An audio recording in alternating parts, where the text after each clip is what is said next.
semuanya, selamat pagi. Saya harap semua dalam keadaan sehat. Nah, hari ini kita akan melanjutkan pelajaran kita mengenai pengaruh kondisi geografis Indonesia terhadap kehidupan sosial dan ekonomi serta kebudayaan Indonesia. Nah, kita akan bahas satu-satu. Oke?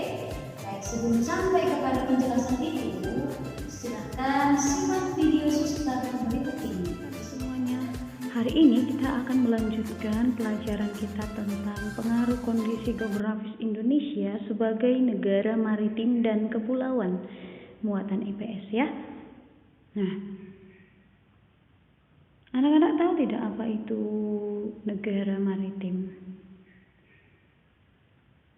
Nah, Suster yakin semua sudah tahu itu ya. Tapi sebelum kita bahas sampai ke sana, kita perlu mengetahui bahwa kondisi geografis Indonesia sebagai negara maritim dan kepulauan menyimpan potensi yang besar dalam berbagai bidang. Nah, sebelumnya bidang apa sajakah itu? Nah, ada bidang ekonomi, bidang sosial, bidang budaya, transportasi. Nah, sebelumnya kita akan tahu dulu apa sih sebenarnya negara maritim itu? Mengapa Indonesia dikatakan sebagai negara maritim? Nah, negara maritim adalah negara yang sebagian besar wilayahnya merupakan perairan. Ya, sebagian besar wilayahnya merupakan perairan. Nah, Indonesia adalah negara yang memiliki wilayah perairan yang luas, bahkan negara dengan laut terluas di dunia. Nah, kalau kita perhatikan, coba kita amati peta berikut ini. Nah, dalam peta berikut ini terlihat nih yang warna biru-biru ini menunjukkan perairan ya. Sementara yang hijau atau yang warna agak-agak kecoklatan ini adalah wilayah daratan. Nah, kalau kita bandingkan antara daratan dengan perairan jauh lebih luas ya kan? Oke, baik. Karena itulah negara Indonesia itu dikatakan sebagai negara maritim. Nah, faktanya bahwa wilayah Indonesia yang berupa kepulauan antara pulau satu dengan yang lainnya disatukan oleh laut. Nah, ini mengakibatkan bervariasinya potensi yang dimiliki oleh bangsa Indonesia.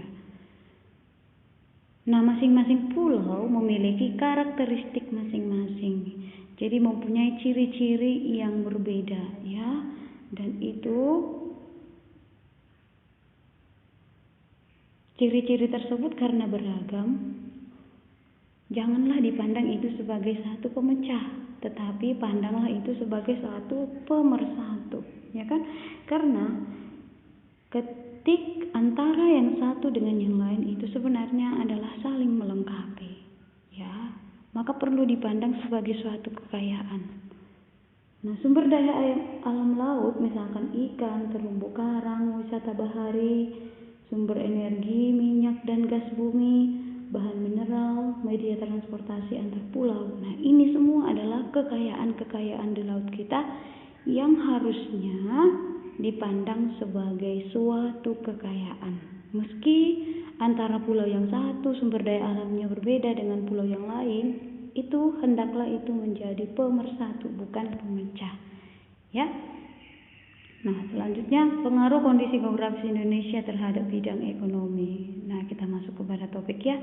Pengaruh kondisi geografis Indonesia terhadap bidang ekonomi. Nah, ini masih di bidang ekonomi.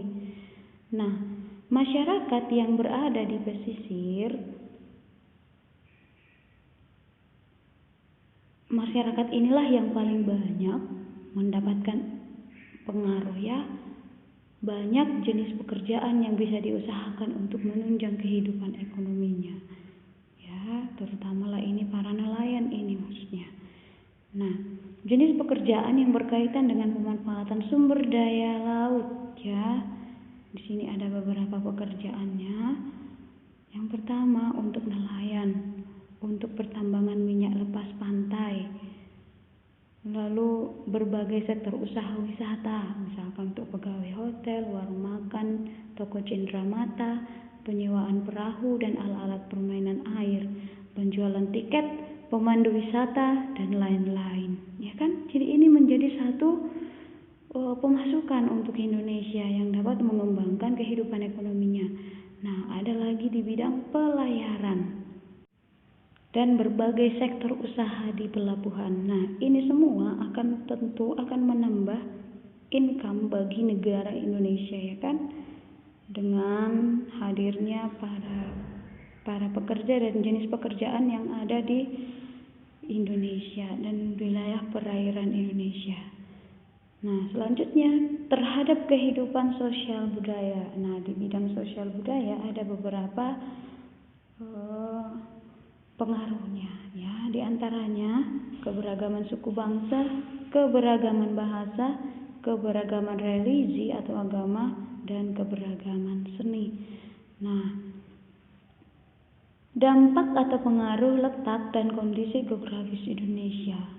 Nah, inilah secara keseluruhan dampak, pengaruh, letak, dan kondisi geografis Indonesia terhadap satu, komunikasi dan interaksi antar penduduk menjadi lebih mudah, baik antara warga negara Indonesia maupun dengan orang Indonesia dengan warga negara asing.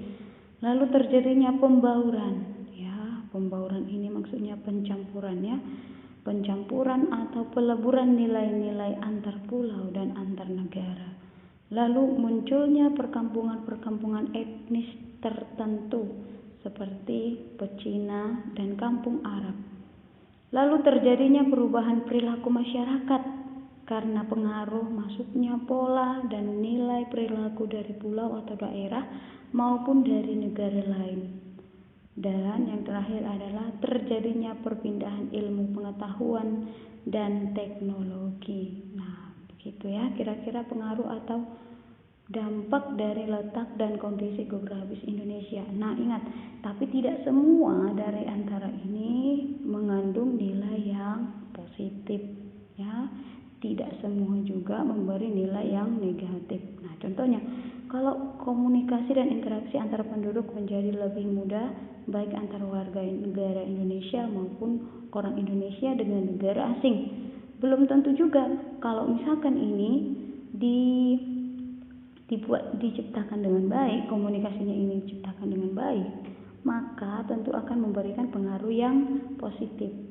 Tetapi ada di antara warga kita juga yang memandang dan melakukan interaksi antar penduduk itu menjadi negatif. Contohnya, ada orang Indonesia yang bahkan lebih dekat dengan negara lain, warga negara lain, sementara dengan penduduknya sendiri, penduduk aslinya kurang memberi perhatian. Nah, itu untuk dampak negatifnya.